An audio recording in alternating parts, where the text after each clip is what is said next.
Hey guys, I'm here to do a swatch and review video on liquid eyeshadows. Now this is by the brand called Touch and Sol, and this is a Korean brand, and this particular product is called Metallist Liquid Foil and Glitter Shadow Duo. Now, these products were very hot last year, but I don't see many people like talking about this right now, but these were very popular last year.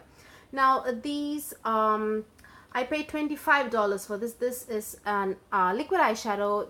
What you get is one side you have like liquid eyeshadow, and then the other side you have loose chunky glitter, but these are not like very loose. They have they adhere to one another. You know, the glitter just doesn't like fall off, you know, like loosely.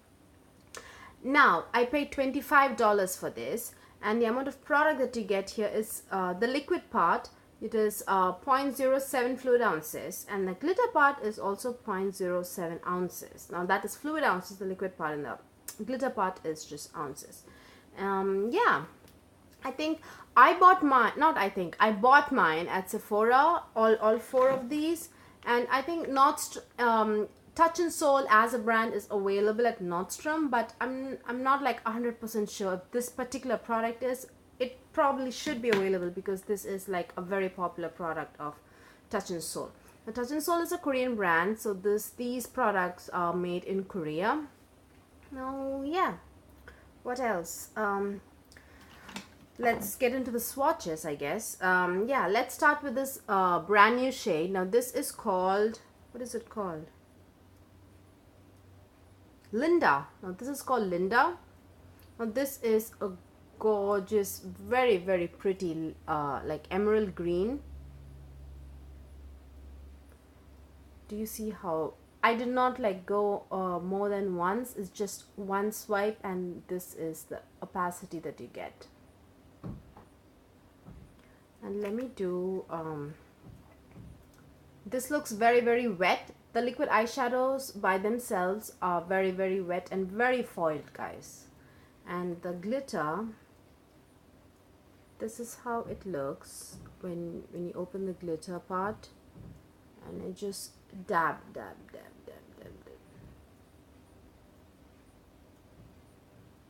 Now the glitter is same color as excuse me, the glitter is same shade as the eyeshadow. So that is the glitter, and this is the glitter on top of the eyeshadow. And that is Linda. Let's do this is my favorite out of the lot. This is Adelio, I think. Yeah, this is Adelio, and this is a stunning cranberry shade. Let me shake it up. It's a stunning cranberry shade, and so pretty. Cranberry burgundy shade. And this is extremely pigmented, guys. Just one swipe. See that? I was just evening it out. I was not doing a second layer. I was just evening. There was like an excess product. And let's do the glitter part.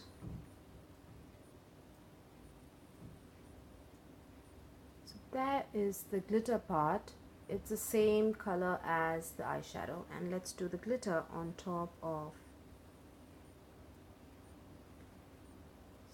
That is the look that you get. The side glitter and the side the eyeshadow topped with the glitter. And that is Adelio. And next is also a stunning shade, and this is a gold shade, and this is called Eldora. Shake it up, shake.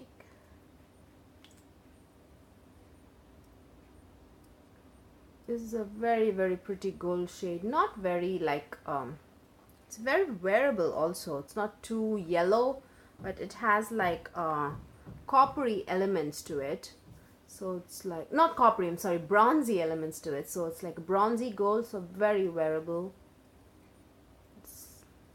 That is Eldora, and let me swatch. That is a glitter Eldora. Let's top it. Glitter. Do you see how it transforms? This Eldora. Let's do the final shade.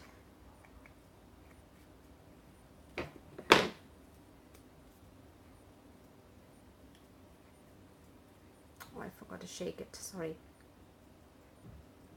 This is Lottie. Lottie is like a plum shade.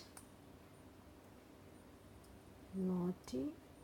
Do you see how pigmented that is? No streakiness, nothing. It's like beautifully, it goes on the skin. Now, the glitter of Lottie is a little bit different. It's not the exact shade of it's not the exact shade of the eyeshadow. It has a lot more pink in it. The glitter, I'm sorry, this side is supposed to be glitter and this side is liquid eyeshadow, but I mistakenly swatched the liquid eyeshadow on this side. And oh wait, I think I did it correctly. I'm sorry guys. Yeah, this is the liquid eyeshadow. You see there's like a very dirty lavender to it, and this has like a lot more pink to it, but regardless, both are like plummy toned shades. So yeah, and let's layer it. Let's layer the glitter.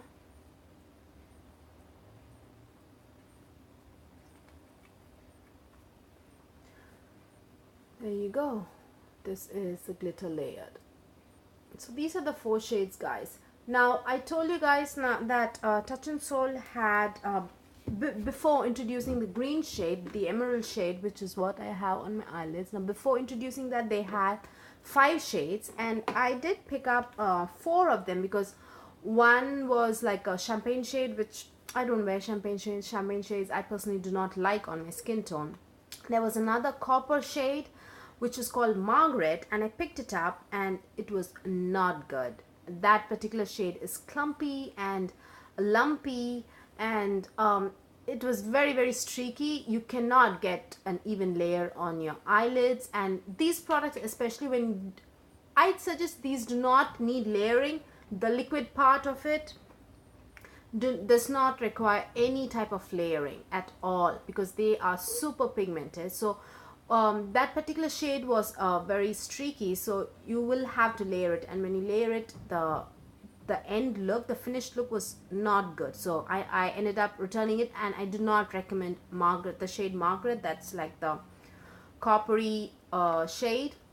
So I don't know about the champagne shade, but yeah, the Margaret shade was not good, so I do not recommend that shade to you guys. Do not pick it up. But these 4 shades are very consistent. The liquid eyeshadows are crazy pigmented. There is no streakiness to it. You do not have to layer it at all. They are crease resistant. They do not crease. They are very long wearing, and they look absolutely beautiful. The pigmentation is like, they pack a punch. It's not like muted, and the pigmentation does not fade away, and the glitter just stays on top of it over a period of time, like through the day.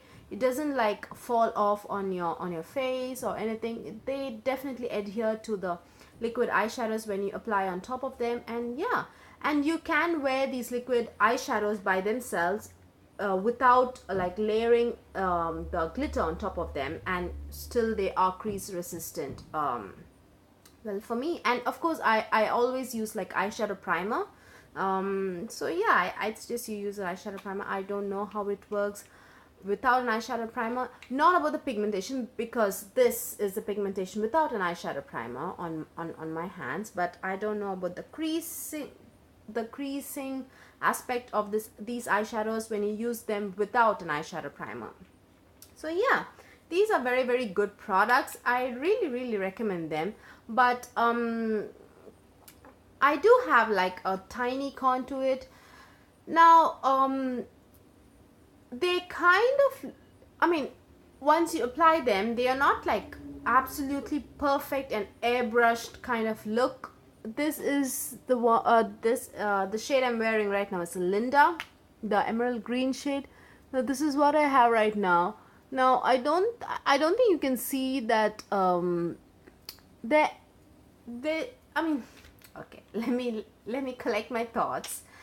Now once you apply them, it's not like perfectly airbrushed and like an amazingly it doesn't look like perfectly flat, you know what I mean? There's like tiny kind of little bit of ups and downs in your eyeshadow look. It's not like visible to someone who's like standing at a normal distance from you, like speaking to you or whatnot. But when you really look at yourself in a mirror, then you can definitely see a little bit of ups and downs, because it does have chunky glitter to them. So chunky glitters does that to your eyeshadow look. There's a little bit of like ups and downs to your eyeshadow look. So that's the only like a little tiny bit of downside to it. But it looks, do you see how like amazingly pigmented it is? I wore this eyeshadow at like 1 in the afternoon, not even 1, maybe 12, and right now it's 8:30 in the PM. And do you see how pigmented it is? The pigmentation is not faded away, and I don't see any chunky glitter around my face. Well, I do see it, but that was no, when I was trying to apply it, there was a little bit of fallout. Now speaking of application, let's talk about application. Since these are liquid eyeshadows, I highly suggest you do your crease work. If you want to do crease work to your eyeshadow look, I would suggest to finish your crease work, and this should be like probably the last step to do. And maybe after application and applying the glitter to them, maybe a little bit of blending and just touching up, so that it doesn't, you don't have like any harsh lines to it. But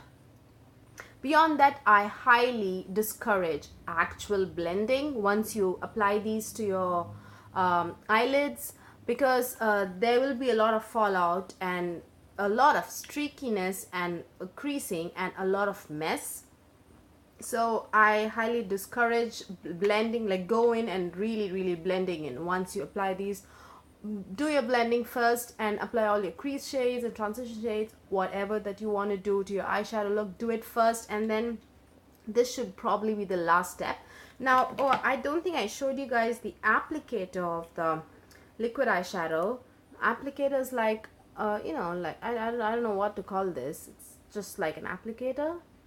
I don't know what the name is. It has like a small slant to it and has like fibers to it. So the applicator is pretty good, obviously, because the pigmentation is like opaque on application, and it's also very easy to apply on the eyelid. And the glitter has like a silicone spatula kind of an applicator. It's like a silicone, like flat, it's completely flat, so it's not hard to pick up product. The product comes here, and you don't have to double dip for glitter. Please do not do it, because that tiny little bit of ups and downs I was talking about in your eyeshadow look will be crazy if you layer the glitter. Just, you don't need to layer, guys. It's not like a rule or anything. And just, there's no necessity to layer both the eyeshadow nor the glitter. You just have to go in once and it looks perfect. So what else, guys? Application we've covered, and opaqueness and crease free, and I think all in all these are a very good product. Now this has like a very close rival. I think the Stila's Magnificent Metals glitter liquid eyeshadows. Now they are similar to these, but they have both the eyeshadow and the glitter mixed in together, and they do have like a very, I wouldn't say like a variety, because like 90% of the shades that they have are like neutrals, and just 3 or 4 of them are like pops of color. So the most of them that the Stila carries are neutrals. And so yeah, I think the only thing that I like about the Stila ones over these is that I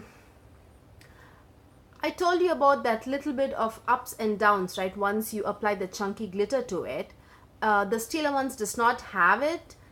Your eyeshadow looks very multi-dimensional, because they are like crazy colored glitters, large size glitters to them. But for some reason, on application on the eyelids, the final look doesn't have too much of ups and downs, like a tiny ups and downs. It looks pretty smooth, and the effect is crazy multi-dimensional, the Stila ones, because they have like all colored glitters in each of their liquid eyeshadows. But these are just the same colored. They are not multicolored glitters in any of them. They are all very monochromatic, if you ask me. And also so I think that's the only thing that where Stila ranks a little bit above than the Touch and Soul eyeshadow duos. And also what else, I think the Stila ones retail for 24 and these are 25. So yeah, I think it's a dollar less, or maybe it's 25. I'm not sure, sorry guys. So yeah, there you have it guys. This is my swatch and review of the Touch and Soul eyeshadows. Now Sephora's VIB Rouge sale is around the corner, and if you guys are looking for liquid eyeshadows, if you're looking for multi-dimensional, go with the Stila, and if you are looking like more of a monochromatic look, I would say think about the Touch and Soul ones. So yeah guys, this is my swatch and review. Hope you guys found this video useful, and please give this video a thumbs up if you liked watching it, and please subscribe. Bye.